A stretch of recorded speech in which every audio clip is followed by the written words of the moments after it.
Welcome to the Irresistible You podcast. This is the place to get a dose of empowerment to create the life you crave and deserve.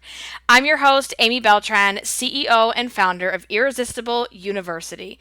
Through my podcast and signature online coaching program, I teach women just like you how to ditch the body image issues, gain confidence, and lose the emotional weight to look and feel irresistible at any size.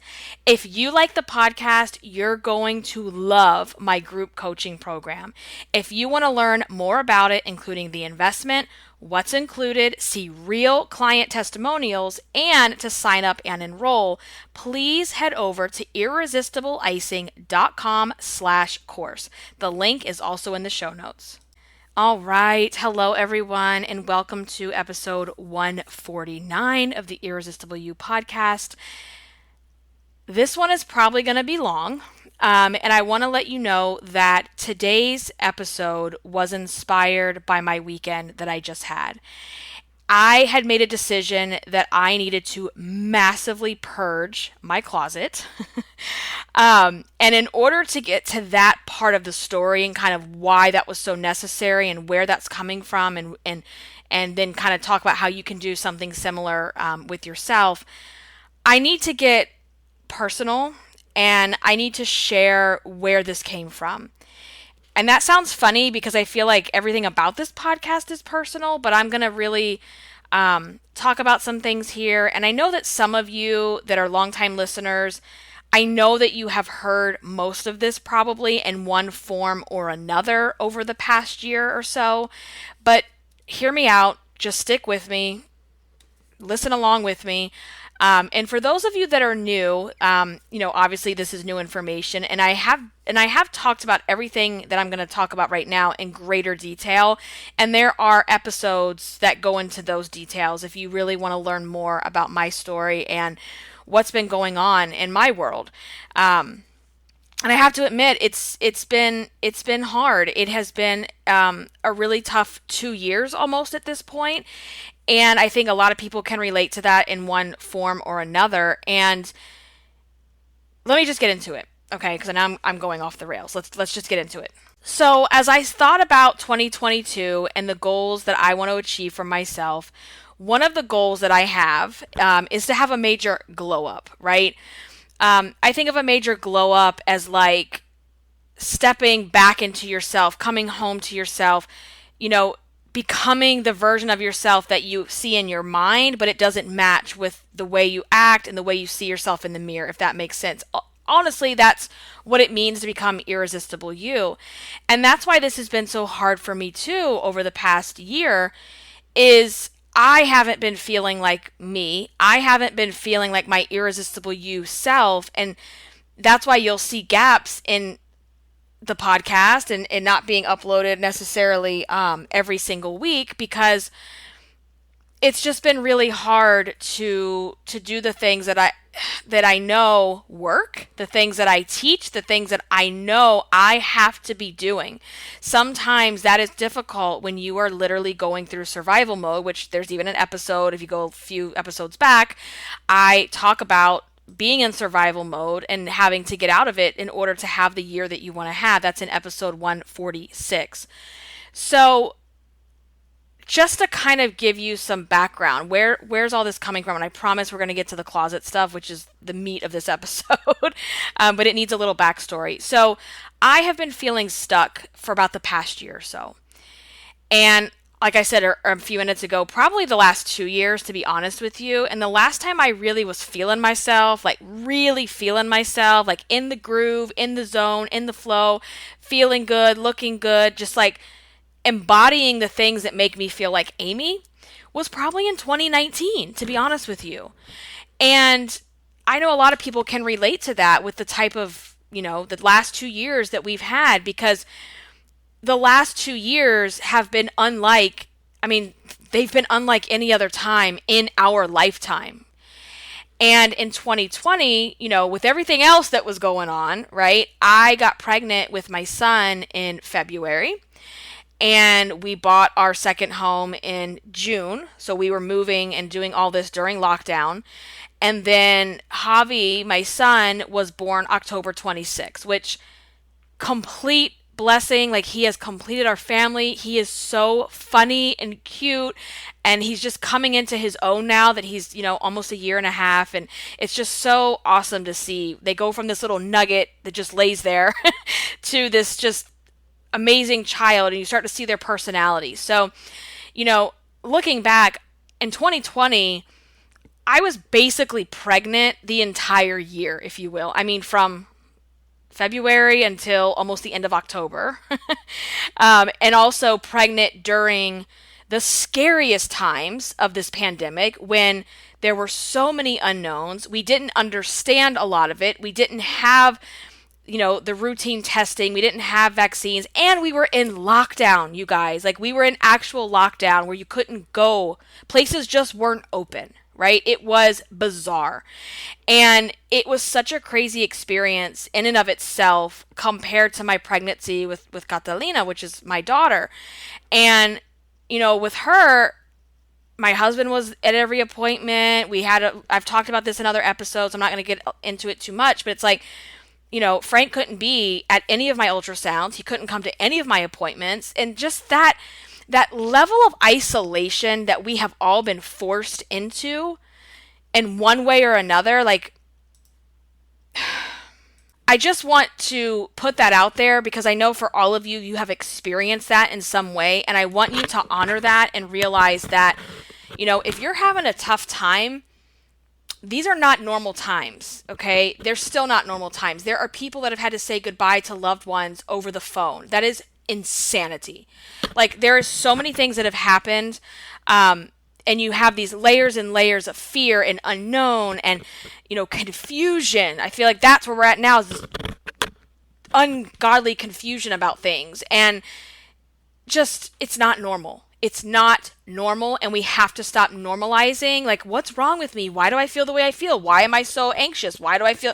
Because you're not living in a normal time. The last time things were quote unquote normal, it was 2019. So even though we may have gone gone back to living our lives and we're going places and we're doing things, it's not the same.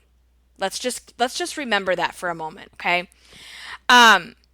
So the night that I actually was released from the hospital and was home with Javi, I started having severe complications.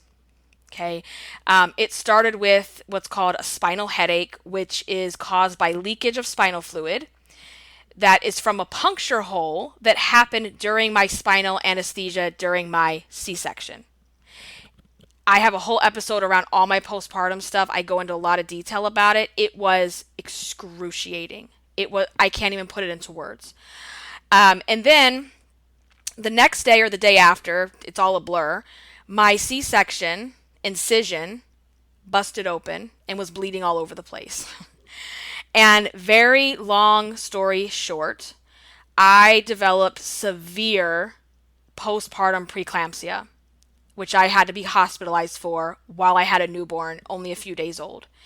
And being hospitalized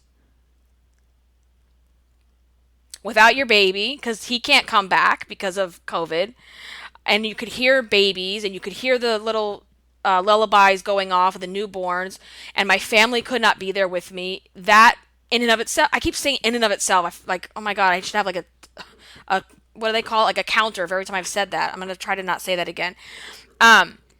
Being there alone during this very scary, scary time, that's trauma too.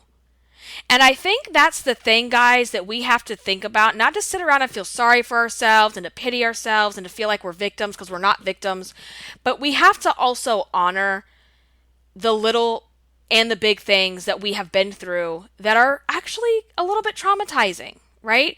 So that happened, and then, oh yeah, we all got COVID just in time for Christmas 2021. So there's that. So that's how the year ended.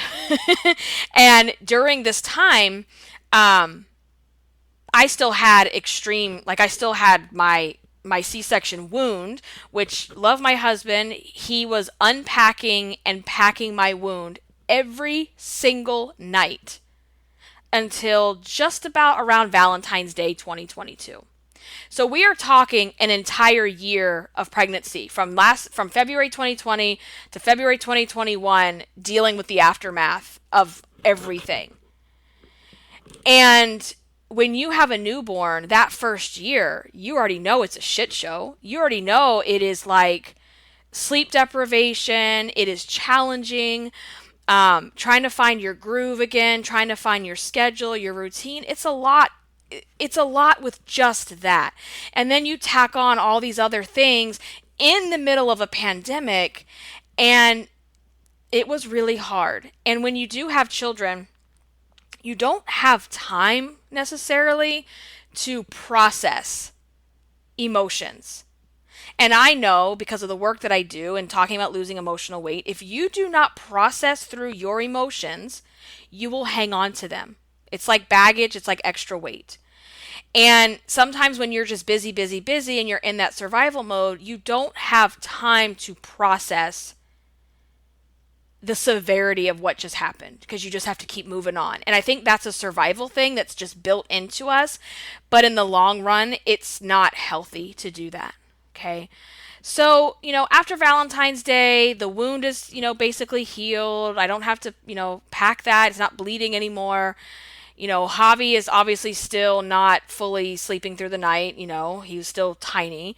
But there was this little glimmer of hope. There was like, okay, I feel like things could start falling into place, and now I've been cleared. I can start exercising again. I can start moving more, because this pregnancy, between the pregnancy, the weight gain, and the complications, it didn't just affect my weight, you guys. It affected my mobility in so many different ways. And I've never really experienced that before. This pregnancy was just harder to recover from, for obvious reasons that I just shared. And by the spring of last year, things really started to look hopeful again. I felt like I was kind of falling back into myself. Like there was these glimmers of hope. It wasn't fully, but it was like this glimmer of hope. I could see the sparkles coming, right? And, in the spring, we got vaccinated. Here we all thought that was going to be the end all be all. Well, we all know how that story would end, or should I say, hasn't ended yet.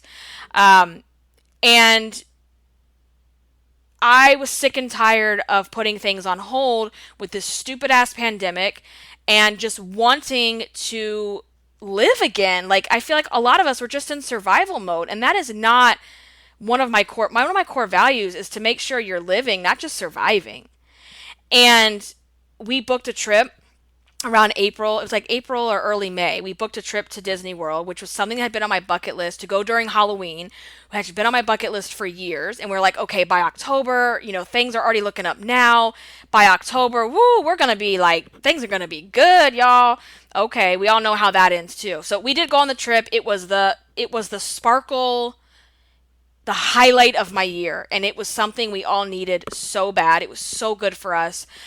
So we booked this trip. We're getting vaccinated. We're like, there's so much to look forward to again. We can make plans again, because as you guys know, during all this time, you couldn't really make plans because you didn't know. First of all, things weren't open. Then you didn't know if you should be doing things. And anyway, I'm not going to get into all that because it's exhausting at this point, and I want to move past it.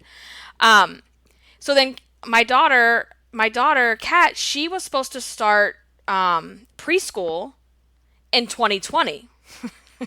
Well, that didn't happen, especially with me being pregnant. It was like, oh, hell no, that's not happening this year. So she finally starts preschool in the spring, and it was everything she needed and more.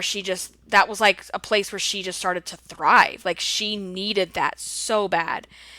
And our new family was really starting to just fall into place, Obviously, there's, you always have challenges and you always have stress. That's part of life. But things started to feel like, all right, I got this. Like, I could be a mom of two. I can take care of them. I can take care of Chewy. We can have, we can do fun things again. We can plan. We can go on vacations. We can go out to eat. We can do all these fun things. And then June 25th, because you don't forget those dates, do you? June 25th, we got steamrolled with the news that our little girl Catalina has type 1 diabetes. She was 4 at the time, and that summer was probably the hardest and most difficult time I've ever experienced so far, because there was so many unknowns and it was so hard. And this is a lifelong condition. It doesn't go away. It doesn't balance out over time. Oh, how are her blood sugars, man? Like, I don't know. Tonight they might be low. Tomorrow they might be high. Like, there is no balancing out of this disease. And it doesn't go away. There is nothing that will cause it to go away. It just has to be managed. And I feel like we have crushed it. We are rocking it. We are, through our pain, sorry, through the pain that comes with finding out your child has a lifelong medical condition that's not curable, and how much work it takes. Diabetes is a 24/7 condition. I mean, last night I was having to wake her up at 11:30 to eat Skittles because her blood sugar was dropping. And that doesn't change. But I feel like we just I have to pat ourselves on the shoulder. Like, you have to do that. And I know that we are doing an amazing job. And through all the pain and challenging times and hard, it's been so hard. Last year was so effing hard. And I have a whole episode around finding out about this and what it meant and what we were going through. If you go to episode 136, you will hear the full story and all the things. So, that happens. And when you're trying to manage the diabetes and learning what it means and having appointments and trying to get your daughter the best technology possible to make it easy to stop doing injections 5 to 6 times a day, like, there was just a lot going on. And let me say this. I always say this to myself. If my kids are good, I'm good, y'all. Like, if our health and my kids are good and I'm getting enough sleep, I can do anything. If my kids aren't good, everything will come to a screeching halt, because that is the only thing that matters in that moment. And, obviously through that, you still have to pay the bills. You still have to work. You still have to bring the money in. And you just kind of find yourself going into survival mode. And I feel like I started the year in survival mode, because when you got a newborn girl, you're in survival mode, okay?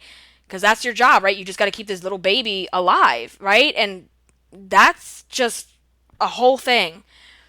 Then this happened, and it was literally in survival mode. Because if I don't take care of this diabetes, if we don't manage it correctly, if we don't get this right, there are serious consequences that will happen to her.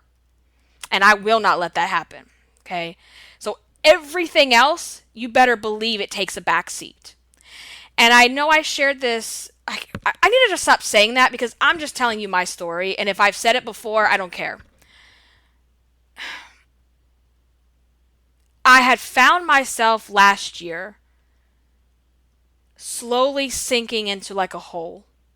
Like the hole was sucking me down. Like I was like going down the well. And I could see everyone above me having fun, getting back into life, laughing, going out with their friends, going out with their husbands alone, doing certain things. And I would see people, what they were accomplishing, and I felt proud of my friends and seeing the people I know, acquaintances, friends on social media and such. And you're lucky if you got a like from me. And it's not because I didn't care, because I care deeply about people that I'm close to and people that I know. It's just because there was a lot of days, that's all I had in me, and I might not even have had it in me to tap the like button on a post. So for anyone that has not heard back from me, that maybe messaged me, hasn't heard back from me, hasn't heard from me as much as they think they should, this is why. Because everything else, it's not that it doesn't matter, it takes a back seat.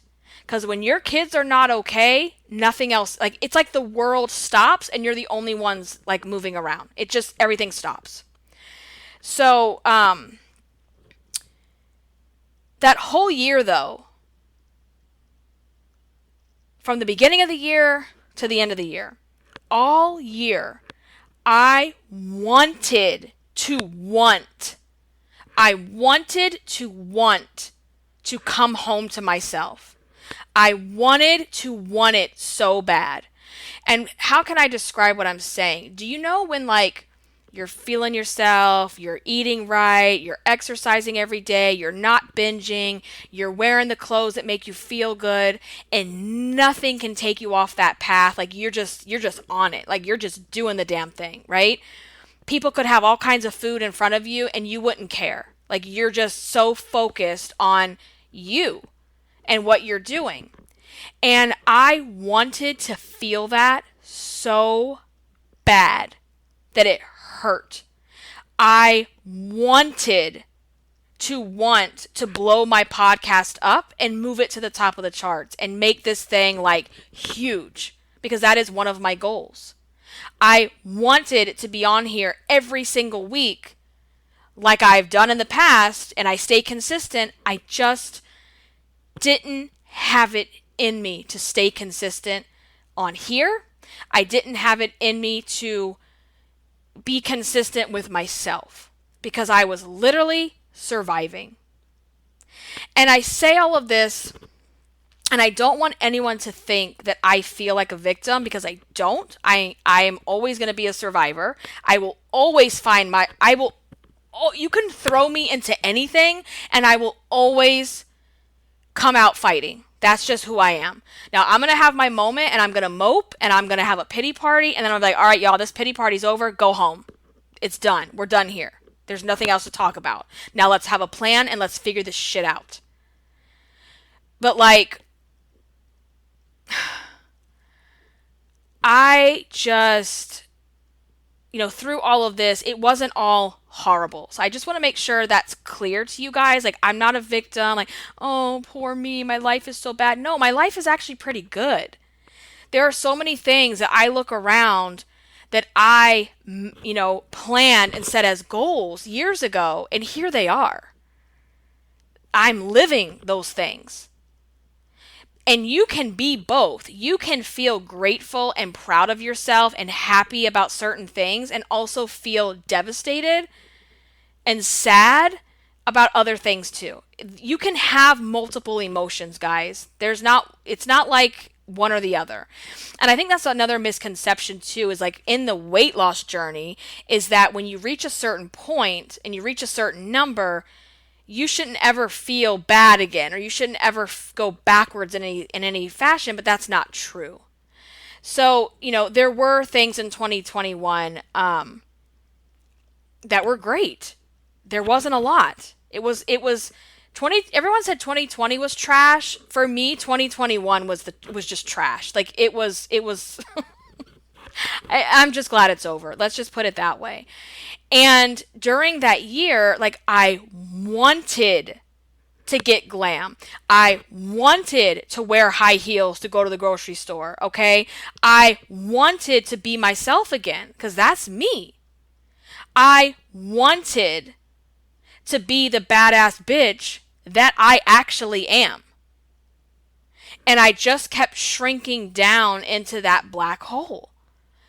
It was, there was a lot of times I felt invisible. I didn't feel seen. And when you don't feel seen, and I don't mean in my household at all, but like going out to the stores or whatever, and a lot of times people, they always compliment, oh, I like your earrings, I like your purse, I like your nails, oh my God, what's that perfume? Like people always, and I just felt, I felt invisible a lot of times. And I know a lot of that was my lack of confidence, my attitude, the way I was carrying myself. It's all in that. And it's what I always tell you guys. If you have emotional weight that you're not dealing with, it's not going to go away. It's going to come out in other areas. Okay? And there was just that craving. Like I always say, create the life you crave. And I craved it so bad. I wanted to like be on my game with my eating and I would see pictures. So Javi was born October 26, 2020. Kat was born October 21st, 2016. So it's interesting because when I look at baby pictures, I can compare them because they're literally 4 days apart, 4 years and 4 days. But you know what I'm saying? So like when I look back on pictures when she was 6 months, it's the same time frame. And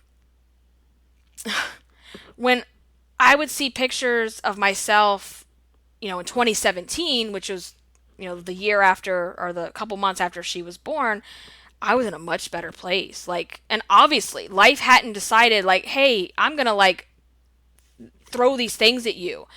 And I have found that it's been challenging to feel joy. It's been challenging to feel happy. It's been challenging to feel carefree. That is hard to admit because of everything that's happened. I feel at times I am so tightly wound up right now of wanting to control everything and not let anything else, not let the other shoe drop and have anything else happen. It's hard to like let go and just have a good time. I mean, we did in Disney. Like, let me be real. Like, we definitely had a good time. But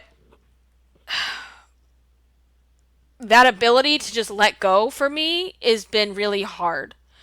Especially when you have to manage this blood sugar 24 hours a day. Like, I go to sleep and I like make sure I've got my watch charged so that my watch can go off in the middle of the night and let me know if she's high or low. And like, you never stop worrying as a parent. Like, that was already a thing for me. And then you add this to it and it's just been really hard to like I feel like I'm constantly looking at the baby monitor. Okay, Javi's stomach is moving. Okay, her blood sugar is steady. Okay, this is like, so there was a major disconnect for me. I wanted to want what I told you, but I was in the depths of it. I was in the throes of like pure, utter exhaustion. And let me tell you, it is not the exhaustion. Someone goes, oh, go take a nap. No, honey. Like, I appreciate that. I mean, no one's ever tells me that, but that would be like that would be nice, right? It's the exhaustion that sleep can't cure. It's in your soul. It's in your bones. It's like, I just need a break. Like, not a break to go get my nails done or go to the store. I need a literal break. Honestly. I was spent. I had nothing else left to give anyone. And that's what I said. If you didn't hear from me, if I didn't show up, I'm sorry, but this is just where I've been. And it's funny to me, like, when you go through things, right? When you go through things and people talk shit behind your back about how you're maybe not present or they haven't heard from you or you're, whatever. It's so funny to me that no one reaches out, though. Nobody reaches out and says, are you okay? Do you need something? I can't imagine what it's like right now. What can I do to help? And you know what else, too? For someone like me that has my personality, I'm a type 8 Enneagram. I don't like accepting help. I don't like feeling out of control. That's my, like, if you look at a number 8 Enneagram, that's their biggest fear, is they don't want to feel out of control or be controlled by others. When someone is let's just give you guys a life tip here. When someone is going through something really heavy and you feel like you haven't heard from them, number one, there's a reason why you haven't heard from them. They're probably not okay. And number two, please don't say, if you need anything, let me know. If you need anything, give me a call. That is the worst piece of advice. Or like, not advice, like words, I guess, people try to say to make themselves feel better, like they did something. Please don't say that.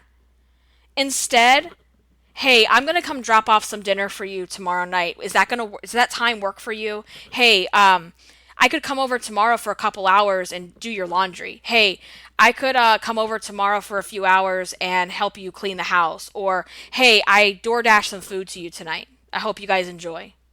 And I did have some friends that did some things like that. And that is just so kind. And, you know, when you're going through it, y'all, like, like, we all have to put ourselves first, but we don't. We just don't. You can't. When your kids aren't okay, like, the first couple weeks or month, even maybe, especially the first few weeks with Kat, we weren't really eating until 11 o'clock at night. And me not eating, you know something's wrong if I'm not eating. Like, I would always joke people, like, they forgot to, I'm like, what do you mean you forgot to eat? That's impossible. But anyway, so it's like, I was exhausted. I was spent. I was running on fumes, if even that at times. Okay? I was just trying to survive, literally. Literally. Trying to take Javi into our world and integrate this little newborn into our schedule and our lifestyle, and learning how to live life again with type 1 diet, with my daughter having type 1 diabetes, because you have to relearn how to do a lot of things. And in the beginning, it just feels like you're never going to go back to normal. And I will tell you that we have, like, it is a part of our life. It is not a main part of our life. It's there every day, every moment, but it's not obsessive. It's not as scary. It has its moments. Let me be very honest. We just went through some scary stuff 2 weeks ago, but it's not like it is in the beginning. It's just like with a newborn, when you've never had children before, that if you're a parent, you know what I mean, where you feel like you're going to break them. You feel like, oh my God, can I even do this? And it gets easier. And then when you have another one, it's like, oh, the pacifier fell on the floor. Girl, just wipe it on your pants. You'll be all right. And the first one, you're like sanitizing and all this, you get better, right? And that's what I say too, like with Kat, like, type 1 doesn't go away, but we got better at managing it. We got stronger. We got more educated. And that girl is... Hang on. If there's one thing that I've heard from other parents, is that their children are so mature because they don't have any other choice. The things that she knows and says just blow my mind. And we keep things age appropriate. Like, we don't scare her and tell her, like, but as time goes on, we will. So anyway, with all of this going on, guys, I promise I'm getting to, like, the meat of the episode. I lost myself. I lost me. I lost Amy. I lost her. Not the mom, not the business owner, not the wife, not the friend, not what I am to everyone else. I lost me. What I am to me. I lost my sparkle. I lost my glam. And there were times that I just felt defeated by life. And then there was the postpartum body stuff, When I look back at Kat and how fast I lost, I don't want to say how fast, but like, I was so consistent with losing weight and taking care of myself and working out. And, this time around, all of that kind of took a back seat. I am proud of myself that I did still lose weight last year. I did not gain back anything. I basically just rode steady and maintained through all of this. And that is the stuff, you guys, no matter what you are going through, you have to find the things to be thankful for and be proud of, because there is always something, even if it is just that you woke up again today and you're breathing. That is something to celebrate.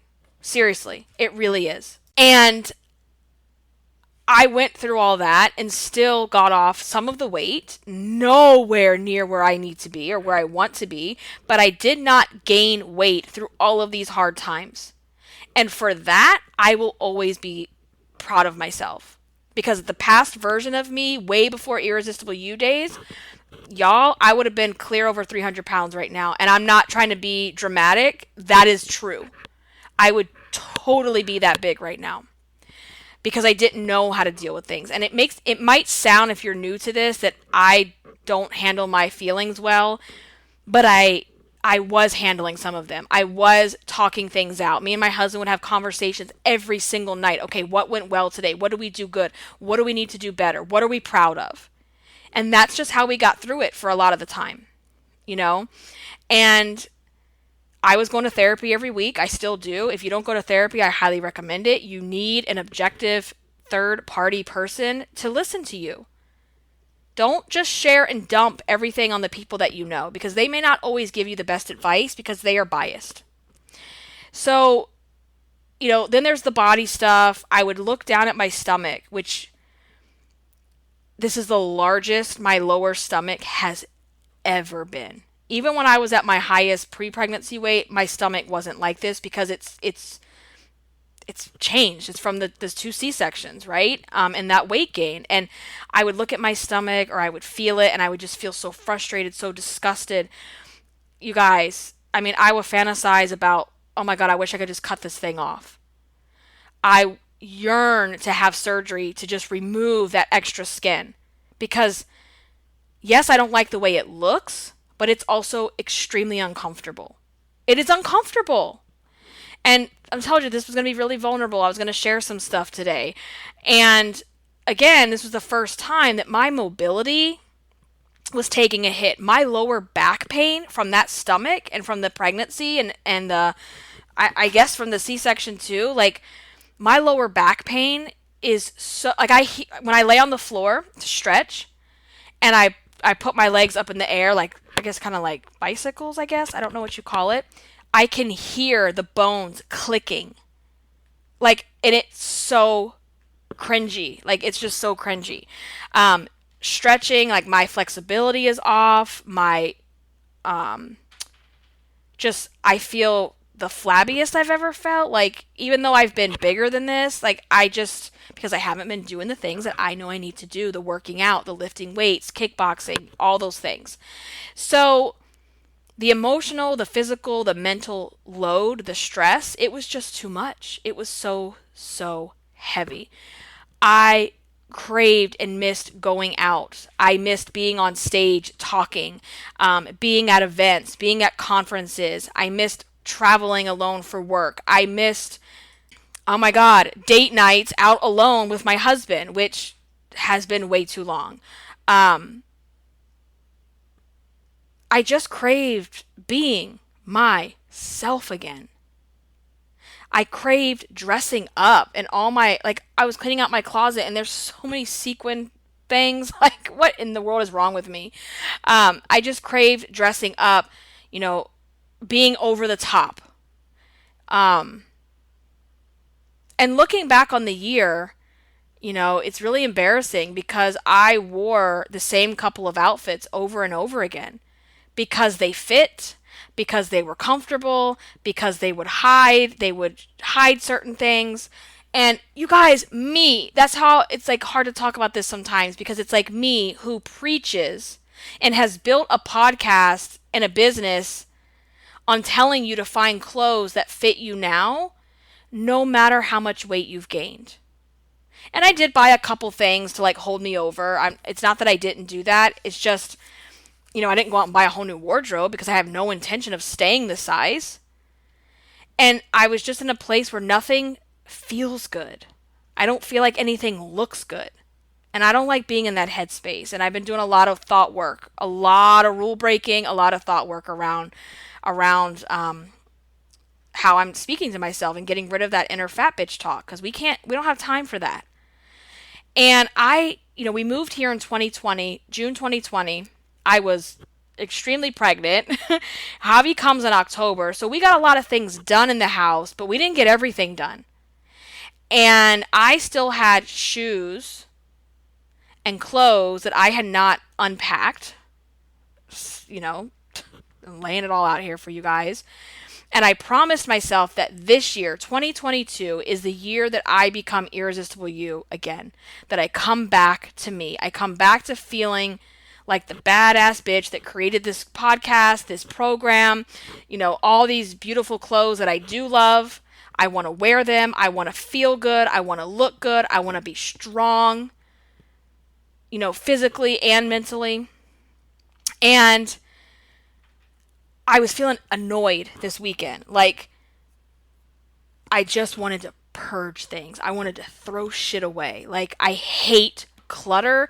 I hate stuff. And when you have children, oh my God, like, it's hard. I try to keep all of their things in their rooms, and we don't have a lot of toys all over the house there's toys downstairs, obviously, but they're not taking over my house. I love you, but you will not take over my entire house. No, not happening. So anyway, I was like, I need to clean their rooms. I need to go through all their clothes and start throwing stuff away. And I was like, no. No. I adore them. I do everything for them. But you know what? I'm not putting me last right now. I have been ignoring my own closet and my own needs for way too long. And this is the time that I'm going to go through my closet. And I'm going to go through my things. Because if I don't feel good, if I don't look good, I don't show up good for them. And I noticed that lately, and I'm feeling that lately. And I need to be feeling myself in order to be a better mom. Period. So I went through my closet, and it was like a rage purge. I was like, let's get rid of this shit. Stuff in here I haven't worn in over 10 years. And you know how they say that, what is that lady, Marie Kondo, is that her name? The real soft-spoken organizing lady. And she says, it's supposed to bring joy. You should hold up every item and ask yourself, does this bring me joy? And let me tell you something. 98% of what I held up in my closet does not bring me joy at all. It doesn't. Isn't that sad? It's like through all the bullshit the last couple years, getting pregnant, having to wear maternity clothes, still wearing maternity clothes in 2021 a lot of times, and not buying a new wardrobe to fit the new body. My style and everything just kind of was like, no, no, these do not bring me joy. This is not what I want to look like. This is not how I want to dress. And I find it hard sometimes to throw clothes away. And I don't throw them away. I always donate. Please donate your clothes if they're in good condition. Please do not throw things in the trash, because there's always someone else that can also, give that gift down to someone else. So, these things in my closet are just not in line any longer with the style that I want to have. The new 2.0, the 2022 version of me. They're not in line with that at all. And I am going to do a second run of this purge, because I think there was a lot of things that I probably also should have thrown in the bag that I didn't. And it's a little bit of what I'm going to talk about. So all of this to build up to this, you guys. One of the things I had an epiphany about is that when you are overweight and you have been, you've always been the token fat girl, if you will, okay?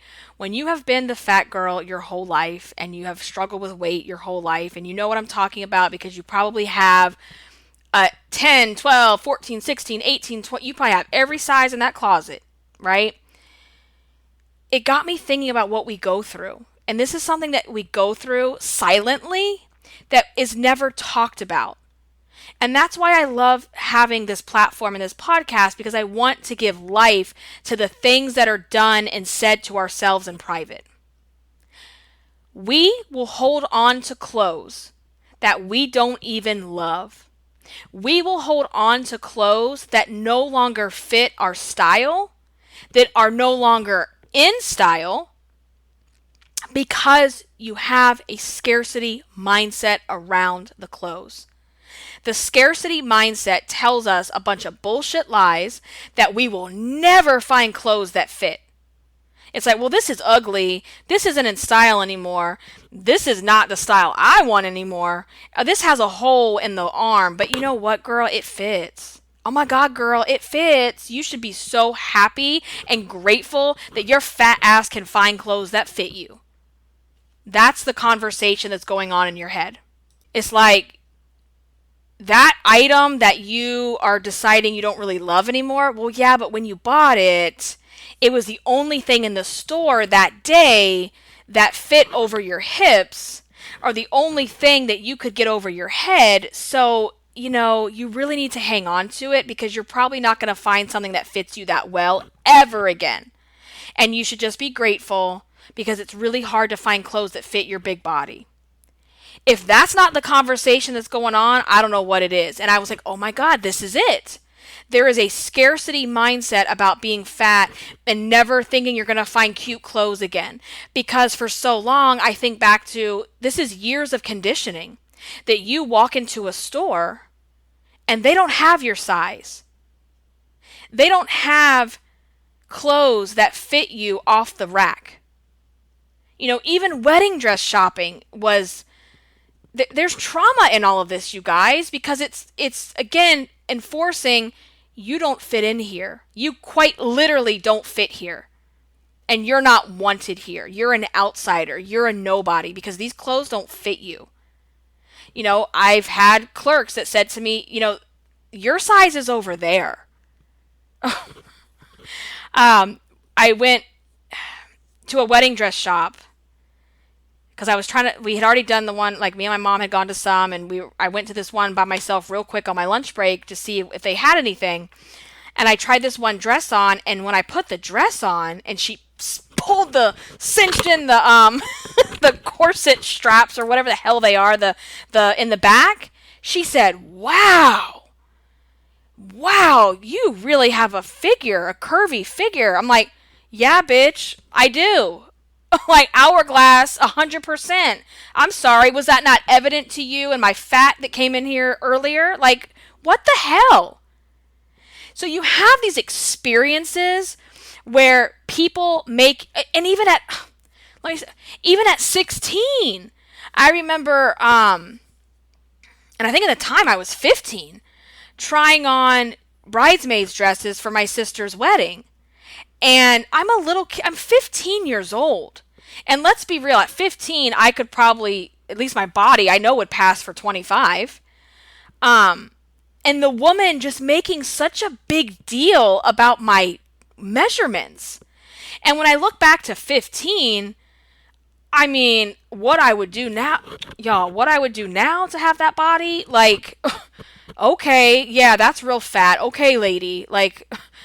But it's like you have these experiences where things are said to you by these loser, no-name people, because you don't know them, they don't know you. Who the hell are they to make these judgments about you and your size? Number one, okay?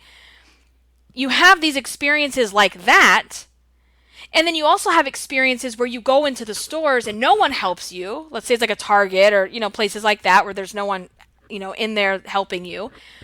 And you can't find anything that fits. And I know growing up, especially here at the beach, the surfer vibe, the skater vibe back in the late 90s was like all, it was the thing. And when you would go to the skate shops and the surfer shops, there was all these cute clothes that had started coming out that were just for girls. Because before that, it was only just guys stuff, like t-shirts and, their kind of stuff. And all the cute girl stuff, Roxy brand, I forget some of the others, they never fit me. I was curvy. I wasn't fat. When I look back to high school, I wasn't fat. I was extremely thick. I was extremely curvy. And these clothes are meant for, not to be offensive, but they're meant for really skinny girls that don't have a lot of shape to them. And I remember buying a jumper that I thought was so cute. It was denim. It was like this dress, and it had the Roxy symbol, and I bought it without trying it on because I was like, oh, it's like a large or whatever. It's going to fit me. Y'all, I would try that dress on every year, every month, and it never fit me. Never, ever, ever, ever, ever, ever fit me. That stuff is damaging to our psyche. It is damaging to the story that we create.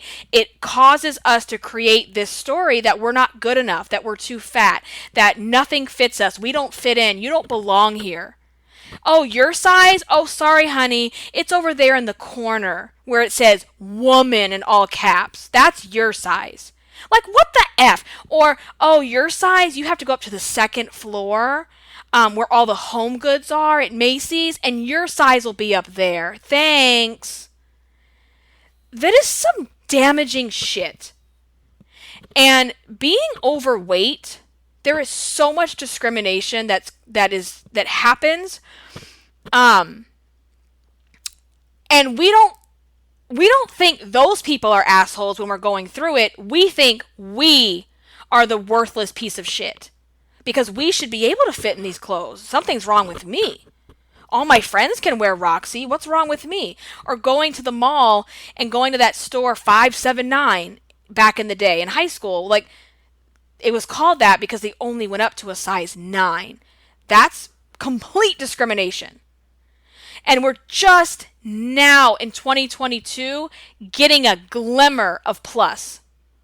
And I don't even like saying plus size. It's like seeing normal bodies. Like some of the stores that are actually carrying and having ads with women that aren't photoshopped and have cellulite and have rolls. It's like, thank you for doing this. But why has it taken this long? And just because it's starting to get normalized now, some of us that are probably, 30s and 40s, we still have that emotional weight that we haven't worked through. And if that's something for you, like, you've got to work through that, because that is causing you to think, I can't throw this away. Oh my God, I can never throw this away. I'll never find this size again. Do you know back in the day how many outfits I had that I bought? Not because I loved them, not because I felt beautiful in them, but because they fit. I bought them solely because they fit. And then we hang on to those items and think, well, I mean, it's so hard to find clothes that fit. And there's this scarcity mindset of, I will never find anything like this again. And if there were sizes over 14 or plus sizes, whatever you want, I don't even like saying plus size. That right in and of itself is saying you're different and I'm different, and we need to call it plus size. I have always been against that word, but there's no other way to say it without for you to know what I'm talking about. We use that phrase, right? Clothes should just come in sizes 2 to 20 something, whatever. They just should. It shouldn't be called plus size. I even remember we were at, I think, Ocean City. I was with my husband. We went up for the day or something. This was over 10 years ago.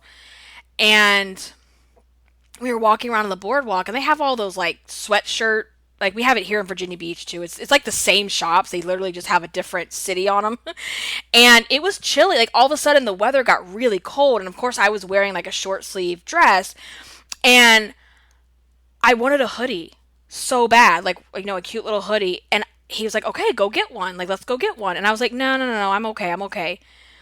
And I literally would not go get the hoodie because you had to ask for them, because they have the picture of them, and then you have to ask for the size. And I was so traumatized by all these stories that I've just shared with you that some little shit named Chad, who's 16, is gonna say, oh, do you need a 2X or a 1X? It's the same thing with the kayak story I've shared with you guys, but we have to recognize this is the stuff, you guys, that is your emotional weight. If there is things that are holding you back, what is the story that you created around that thing? What is it? And for some of you, it might be, I don't deserve to have beautiful clothes that I feel beautiful and irresistible in because they don't make my size and I don't want to find out. I don't want to go to the store. Well, okay. We need to do some work around that, and we can do that in a different episode. And that's a lot of what we do in the Irresistible You program, is reprogramming your thoughts and the rules you created to stop that inner fat bitch talk. The inner fat bitch would say, yeah, you fat bitch, you can't wear that. Who do you think you are? You better hang on to that. Girl, you remember you went to Burlington Coat Factory and that was the only size that fit you? You better hang on to that. Okay? I remember these damn boots. Like, I have really thick, muscular calves. And, zip up boots are not going to fit my legs. Like, off the shelf, regular size, if it's not a wide, they're not going to fit. And so when they just started putting them in stores, like over 10 years ago, it was about 2010, 2011. And I scooped them babies up like they were going out of style because I thought, oh my God, I'll never find these again. Right? And now we can find thigh-high boots that fit our legs, okay? We have the fashion, we have the looks, we have all the things. They may not be in the traditional stores, which, let's be honest, most of the traditional stores do not have that great of a selection anyway. But online, honey, we can get any look we want. We can get any look. And so I want you to stop the scarcity mindset around your clothes. We need to change that to an abundance mindset, because there is an abundance of sexy, irresistible clothes that are going to fit and flatter your body just the way it is today. You don't have to hang on to some ugly ass cardigan, some ugly ass sweater, some ugly ass leggings that got holes in the crotch because you don't think you're going to find anything else, because you will. You'll find things that look way better. And when you start dressing better to fit your body as it is right this moment, it's a chain reaction. Because when you look better, you feel better. And when you start feeling better and looking better, you do better in all areas of your life. But this stuff, you guys, this is the emotional weight. This is what I was all trying to get to, is like, I have wanted to create a new style. I have wanted to dig in my closet and pull some of the outfits together and, wear the heels and wear the things that I love to wear. But sometimes we're in a disconnect when we're going through a hard time. And I just want you to know that survival mode doesn't have to be forever. For some of us, it could be months. Maybe some of you right now are going, oh my God, I've been in survival mode most of my life. The first step in all this is you have to recognize that you're there. Because if you don't even know you're there, you can't help yourself. You can't help yourself. And so, let's get these closets cleaned out. Like, life is too short to be wearing a bunch of ugly shit that you don't like because you think it's the only thing that'll fit you. And this doesn't happen overnight. The healing doesn't happen overnight, and how you got here sure as hell didn't happen overnight. It takes years of conditioning. Everything that I just told you, those are just a snippet of my stories that have been told to me when I go to stores.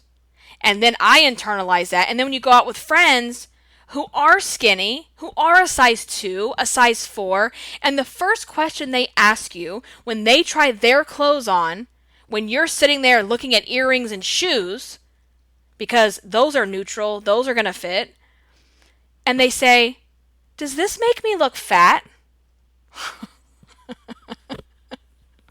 Oh my gosh. Skinny people of the world, please stop this shit.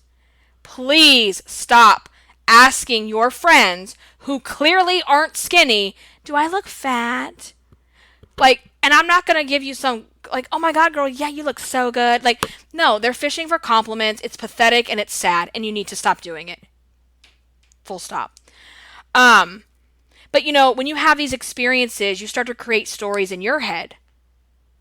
And years of being the token fat friend, the fat girl in a store that you love, and that store doesn't love you back. That store tells you you're not welcome here. We don't have your size. You don't fit here. You literally do not fit in here. Have a nice day.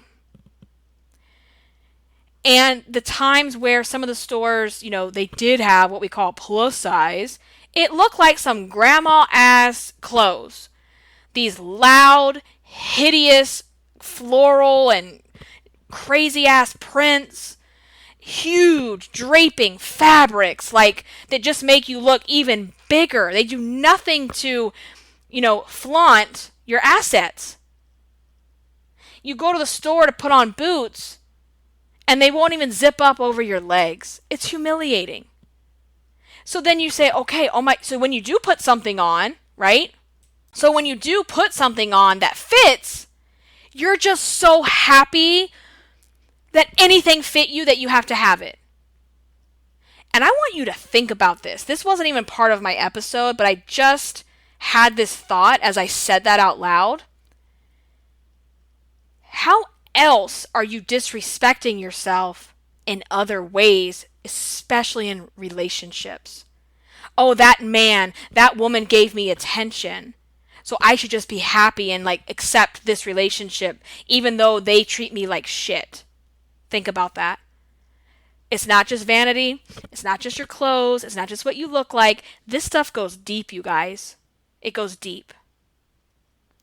And if you don't have pretty clothes that make you feel good, that's not a vanity thing.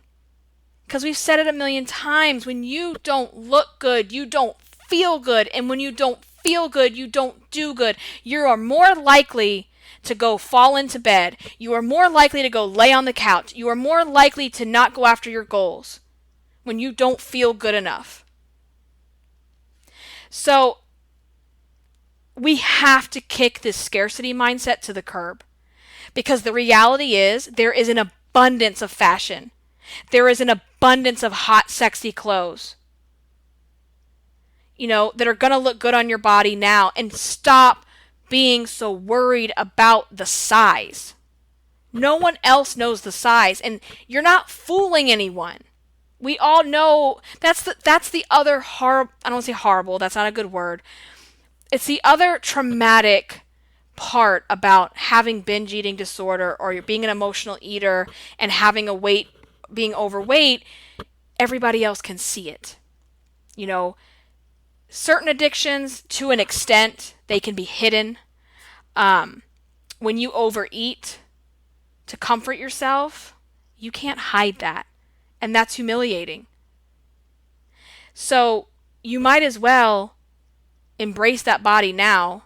You don't need to go out and buy a new wardrobe. I'm not going to go out and buy a whole new wardrobe because I don't plan on staying the size. But I know that I need to go invest in some other staple pieces to get me through the next couple months, till I start to lose more weight and really get back to where I want my body to be. So this was a super long episode. If you're still listening to me, thank you. Thank you for rocking out with me. Thank you for being a supporter of Irresistible You. Thank you for, joining me on this crazy journey. And, hopefully there's things that you can relate to, that you can see yourself in, and you get these little nuggets of inspiration, empowerment, so that you can go do that. So let's get these closets cleaned out.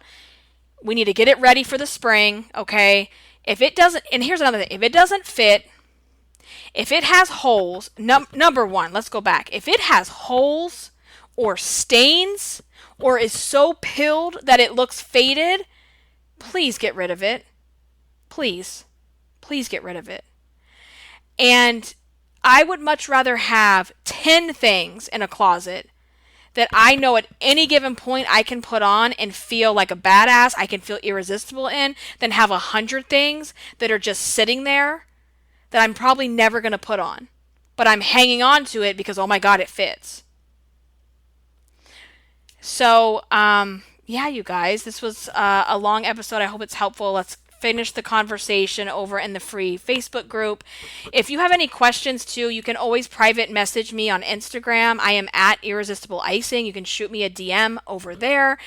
And thank you so much for listening. I will catch you in the next episode. Until then, stay irresistible. Bye, guys.